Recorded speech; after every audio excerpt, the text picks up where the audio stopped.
Meron tayong papaya. Tapos, meron tayong kalamansi. So, kakainin natin siya. The moment of truth. Ayan. Binili ko siya ng 60 peso sa palengke. Kala ko nga hindi na siya mahihinog. Kasi nga nilagay ko sa rep na hindi pa kasi siya masyadong hinog. Ayan oh. Ang daming kalamansi guys. Ayan. Lagyan pa natin. Ayan. Maglak sa acid. Tapos guys, ayan. Alisin natin yung Nilalagyan ko ng kalamansi to kasi ewan ko ba, nasanay siguro ako. Mas masarap siya, try nyo.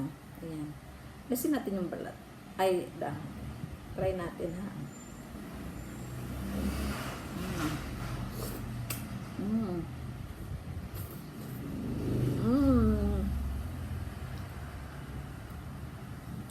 Maasim-asim siya na matamis. Pero matamis to. Ayan, lagyan natin kalamansi.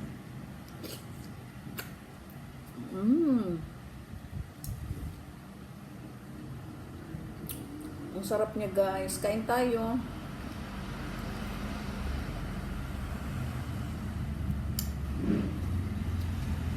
₱60 lang to eh. Ayan. Hindi ko alam kung mauubos ko ba to. Bigay ko kay ate yung kalahati.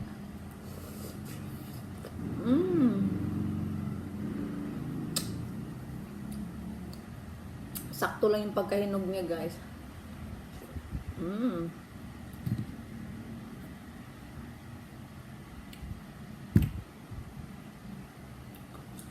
Kain. Ang sarap niya. Sobra. Ayan oh, pulang-pula siya. Ayan, ayan. Sumasabaw pa siya guys.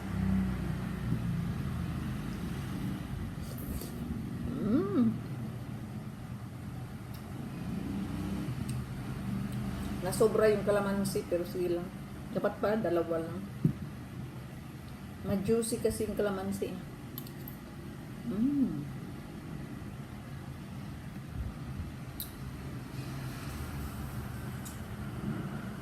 Ayan.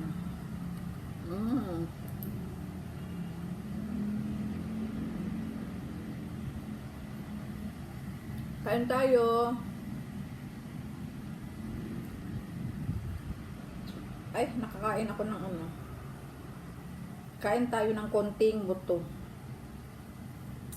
Wait lang ha.